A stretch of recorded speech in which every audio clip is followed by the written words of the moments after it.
Why would they do that? Why wouldn't they do it? Well, I don't You're know. going to spend money for free? If anybody came to me and was like, hey, I want to spend money marketing your listings, I would say, spend away. Yeah. You would say no? No, I'm not saying that. It's interesting, though, because even in our own... Or would you say no if the hashtag was the truth? The truth. The truth. I think I'm going to use that. Did you see me? I did that in... I saw that. I did that.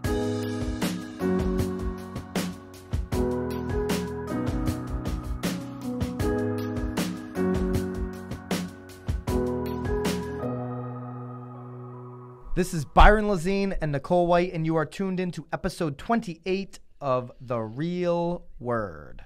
Sam, you were playing with that one up there. I didn't know if I was supposed to be looking at that one. I never know which one I'm supposed to be looking at. Well, if you look at, the top one. Oh, I always look at the bottom one. Sam, which one is it? Top or bottom? If you want to address the people. Then top. Okay. The people. All right. The peeps. All right, peeps. This is what we've got today. I think today's main topic is going to be similar to some of our past topics. Yeah. Because it plays along the same, in the same space as Open Door and Zillow Instant Offers. But our rackets are really fun. So stick in there for those. Yep. I picked some of them. You picked one of the rackets. One of the three. Whatever. All right. Well, you didn't pick one. One of them was actually given to you as a nice little gift. Oh, I'm talking to people. Sorry. No, you're right. That was a little gift. That was a gift with It's like a a nice little gift. bow on top from Zillow, Zillow themselves. It came Zillow in came directly to Byron Facebook Lazine. Inbox, and he's they like, "Here's a shared a little piece of gift." content. I think it's lovely. But here's what Zillow knows 100%. Like on this show, we're not ass-kissing anybody. No. Whether you're Zillow, whether you're NAR, we're definitely whether you're not. Nicole White, he's definitely not ass kissing me. I'm not ass kissing him. All right. Let's get into the main topic. I'm ready. Offerpad. Do you know Offerpad? I do now. All right. Unveils massive rebranding, new logo for what they're calling Offerpad 2.0. What does Offerpad do? They do the same thing essentially as Open Door and as Zillow Instant Offers. They are buying properties from homeowners in a much more seamless fashion than going through the traditional process. Right. And I agree with them. This is more seamless. And typically these homeowners are selling at a discounted price of what they would get on the market. Right. So they're taking a little bit less money to be out of this quickly, and then they're putting it back on the market. Right. Well, they're probably taking a little less because it's not like Offerpad is paying, there's no commission that they have to worry about, right? Offerpad is willing to offer 1%. Well, on the other to side, buyer I'm talking about agents. when they actually buy the home. So the seller can do a little bit of a reduced rate because they're not having to pay out a commission, correct? When they go to sell them, they're using either an in-house person from Offerpad or somebody, and this is if they don't have someone. Are you listening to what I'm saying? Did you hear what I say? If they're selling it. No, I'm saying, but when they're buying the home. If there's not a buyer agent involved, they pay no commission. When they're buying the home, when Offerpad is so you want to sell your home. I feel like I'm getting in trouble. Offerpad goes, hey, Byron, I want to buy your house. Yes. Right? Correct. So you're able to sell for potentially like 20, 30, whatever less because Offerpad, you're not having to pay out a commission. Correct. You can sell for less. Right. That's what I'm saying. That was my point. That's all. I just needed to put that was my 2 cents. That's a great point. It's been dropped. Are you going to just tune back into the Well, no. I mean, I did want to talk about the fact that like the big P is now a little P because I feel like maybe it belongs to the Racket. They changed the logo. We're not going to go NAR on them. No. And start talking well, about that I feel too like much. they pulled a NAR. They're like, oh, look at all the buzz NAR is getting. Actually, that maybe you're on to. Oh, I'm looking at the people. Maybe you're on to something. Maybe we should rebrand. Like maybe we should just did rebrand. I know. Maybe now we should just turn it into like a 3D because NAR got quite a. That was a buzz. That was a fun little buzz. They're getting ready to run TV and radio in Atlanta, Charlotte, Vegas, Orlando, Phoenix, and Tampa. Those are their main markets. Now, going back to the commission conversation, if they don't have somebody in-house an employee rather, to sell the property, they're going to use an agent in that marketplace to help them. Right. I don't know what that commission looks like. I know they pay 1% on the buy side. What's interesting to me, I feel like the market's going to be super saturated now with all these. This is only going to be a percentage of the market. We've talked about that. But what's interesting to me, and the reason I wanted to bring this up today, is because the CEO, Brian Baer. Is that him in that picture there? That's him. That's Brian. Oh, look at him. Look at him. He's a fine little lad. Yeah, Ooh, he looks fine young. little guy. He's a young guy. Well, I bet you he's Irish. It could be. Love Irish I love people. Irish people. Sam, you know that. Yep. I love Irish peeps. Brian grew all the way to the number 2 sales agent in the country at one time before he started what company was he with? Offerpad. Like Coldwell? I don't know. I feel like he'd be like Like Cole. He looks like a Keller Williams guy. Oh, well, is that because he has red hair?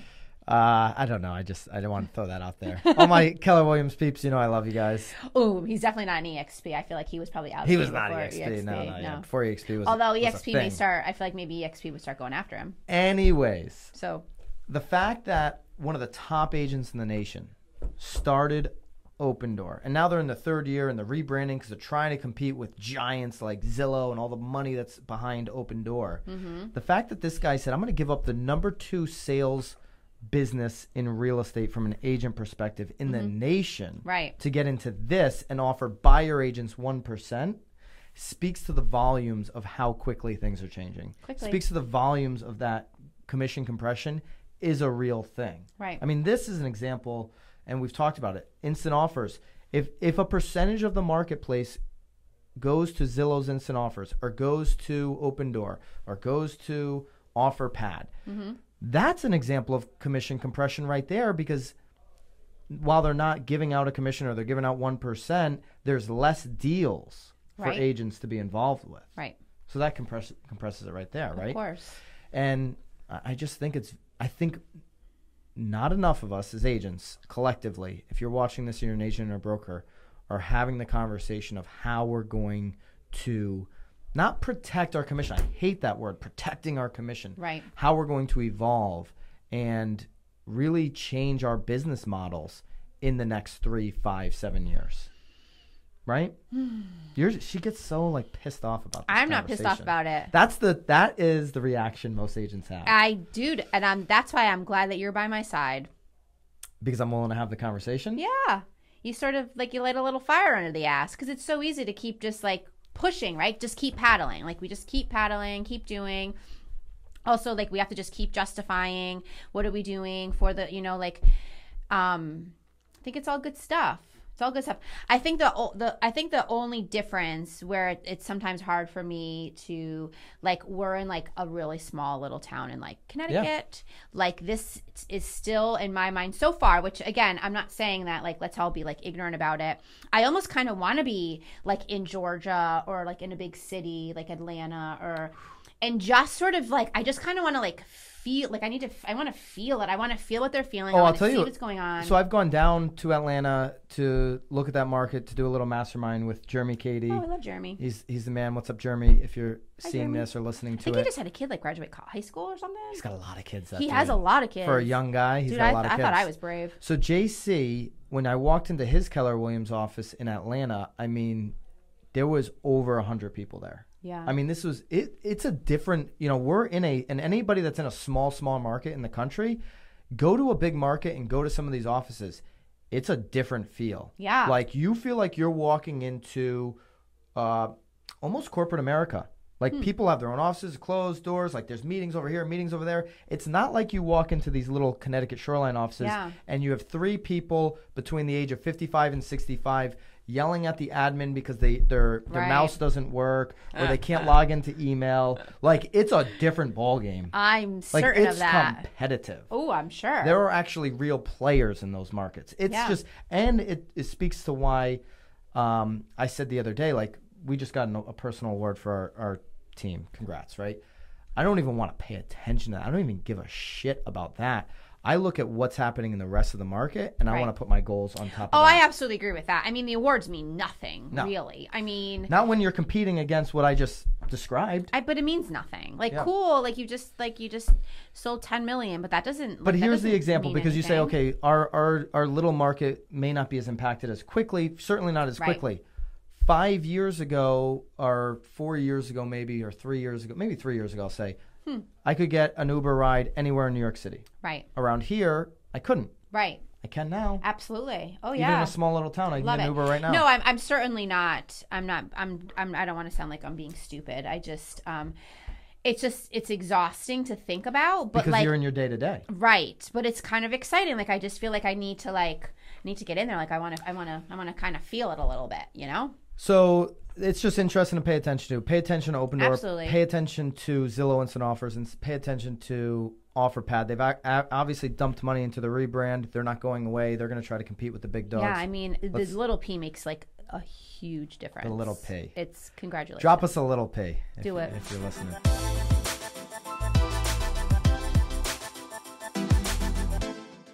All right, first racket number 1. You picked it. You did. Go ahead. No, you do it. You want me to do it? Yeah, come on. No. I'm just a really good sidekick over here. Real estate pros use adult coloring books to sell homes. Yeah, so actually it is Christie's is making coloring books for the office. So what you do, luxury brokerage Christie's International Real Estate is planning to debut a coloring book, an adult coloring book, for sale properties to clients throughout its global showrooms. Yes. So what you do as an agent is you pay to be in this coloring book, and I guess the thought is that then if a buyer comes into the spot, or maybe I don't know where they're putting the coloring books, because I would hope to think that if an agent is paying, I think it says like $200 or $300 to be in the coloring book, you better be distributing. Real estate professionals can pay $3,500 for a 2-page spread in the book. So $300 times 10. But that better be everywhere. I'd love to know where their distribution is, because if it's just going to be sitting in the office, like. So they told the Wall Street Journal that we originally thought it'd be a nice thing for kids, but I guess there's a scenario where the adults also say, I'm going to color in that. This is a complete racket. Nobody's going to use it. They're going to siphon $3,500 from stupid agents that still think print works, let alone coloring book print. Holy shnikey balls. This is ridiculous, Christie's. I think it's a total fail. I appreciate the effort. Go ahead and try to prove me wrong. But what they should do is just make the coloring book without agents having to just make coloring books. Dude, what they should do is invent a game that you can play on this device and eat up 3 hours of somebody's time.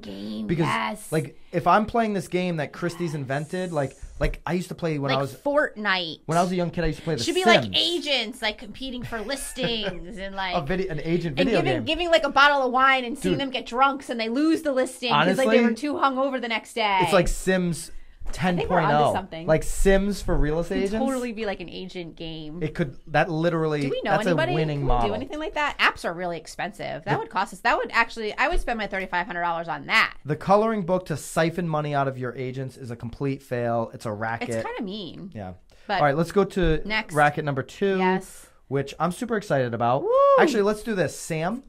Let's play the whole video. There's a perfect home for everyone if you just know where to find it. Each and every home is super in its own way. This is our new house? Yeah, baby! To find your way home, visit Zillow and see Disney Pixar's Incredibles 2 in theaters June 15th. Rated PG. So Zillow has gone Hollywood on us. I feel like we are trendsetters here. Have you seen it yet? Probably. This may be the first time. I don't know if it's on TV yet. We could be trendsetters. We could just be the ones that are like initiating the push. Like, I have to say. What do you think about it? We just blasted Christie's for creating coloring books. What's your take on Zillow collaborating with Hollywood? I love it. So I am a parent of 3 children, and I am stuck sitting in those movie theaters watching these movies. So I think it's super smart to like hit that. Like I think it's genius. I feel like I watched it because I actually don't mind The Incredibles. Okay, so it's high energy. It was impactful. It's smart. You like it. You like the marketing play. Do you think it helps you as a Zillow Premier agent? No, but I think it's very smart. I think it's witty. I think it's funny. I think if you're gonna spend money on TV, I think riding the coattails of something that people actually care about. Millions. I mean, Incredibles too. Again, yeah. Well, especially with kids movies because they come out so infrequently that as a parent, as soon as one comes out, you're like, woo woo, let's go. Especially now that they have those movie theaters like the reclining chairs and like a bar. Dude, I'm pushing my kids to go to the movies at this point because I get to like take a nap or have a drink, or if it's a good movie too, like I don't mind Incredibles. So I think it's smart. The amount of people that have kids and that are engulfed in sort of that, like, brilliant. From a Zillow branding perspective, it's genius. Brilliant. It certainly isn't going to impact my business. No. I think it's much better than like those old school realtor.com commercials where they try to play on like your heartstrings, like the perfect home, like your perfect little family. They have like the family like with from all demographics, you know, like, or like the one where it's like they're trying to like rehab a house and like that's never gonna happen for me. The music sounded similar to that buyer hunt video. Was that the same music? No, it wasn't. No, I don't remember. Byron is like so like. Not working. So it's just all right. so. Buyer Hunt's a total racket. Right. So you think this commercial's not a racket? I think it's fun for them. I thought it was very outside the box. I enjoyed it. It kept me interested. It wasn't too long. It wasn't too short. I think it's not a racket for Zillow. It's not a racket for Zillow. Total racket for me as an agent. Well, I would love to know. Did you guys enjoy it? Did you like it? Like, I enjoyed it though. I thought it was good. Yeah, I thought it was look, good. we got like the inside track on it. All right, here's the one I really like. Yeah. Is it cheaper in your marketplace where you live, in your city, in your town? Is it cheaper to Uber as opposed to owning a car? What do you think about where we live? I think that in our area, things are just way too far apart for Uber to really. I get Uber, right? But like, it's just not like, because 1 minute I'm here, 1 minute I need to be there. Sometimes my step A to step B to step C, like each is like 20 minutes, and then to have to wait. I think I need a vehicle. Especially, what are you doing? I'm math? trying to figure out how much I pay in for me personally. I also I really enjoy driving. It gives me I kind of just like chill. Well, we're talking about money here. We're not talking about what you like. Nobody cares what you like. Sorry, no one cares what I like. Nobody cares what you like. No. What do you think you spend a month with your car payment, if you have one? So my car payment is like, should we start doing numbers? I'll give you numbers. So my give me car payment is like $250 a month. $250. What's your insurance? Yep. My insurance, I don't know. A month. Let's call it $100. Yeah, less, if that. 100, yeah, let's $80. Yeah. And then what do you think you're spending on gas a month? Well, yeah. So I do like a premium. So I probably. What does that mean? I do a premium. Like I don't do regular. Like I do like the middle. Oh, you do special one. gas. Yeah. You have like your own little gas, Nicole White gas. Of course. Does anybody use anything other than leaded? Well, right. Oh, well, when you have a fancy realtor car. No. Easy now. Easy. All right, so don't get jelly. How? Oh, I'm not jelly. I'm not a car guy. I'm a car person. So what do you think you spend on gas? $100 a month? Oh, No, more than that. I probably. definitely pay more Way than more that. than I would say like 200. I was gonna say $100 a week for me. Probably. I mean, I'm filling up probably at least one and a half a week. So that's probably 60, 120. So I would say $200, 240. 240, probably. Well, my problem is too let's call it 240. I also have like 3 kids that are like going to like 3 different spots on the weekend. Can we round up on that number and say you spend $600 a month, right? Yeah. So and that's not even including like, oh, I need like an oil change, or like I need new tires. If you saw my tires right now, have you seen my tires? I'm actually surprised I got here in one piece. They're so flipping bald and it's raining out there. Let's throw $1,000 on top for a year for maintenance. Okay. Ooh, I bet you it's more than that. I remember I have a fancy realtor car. $8,200. They look at my car and they're like, that's $1,200. Of course. Let's go $8,200, right? Yes. For the year. Okay. Could you get by spending $8,200? You're going to go through, in our area, I agree, $8,200 probably in a few months on Uber. Yeah, it cost me $200 from Guilford to JFK on an Uber ride, $200 one way. Yeah. Huh. To hear. You did that? Like you Ubered there? Yeah.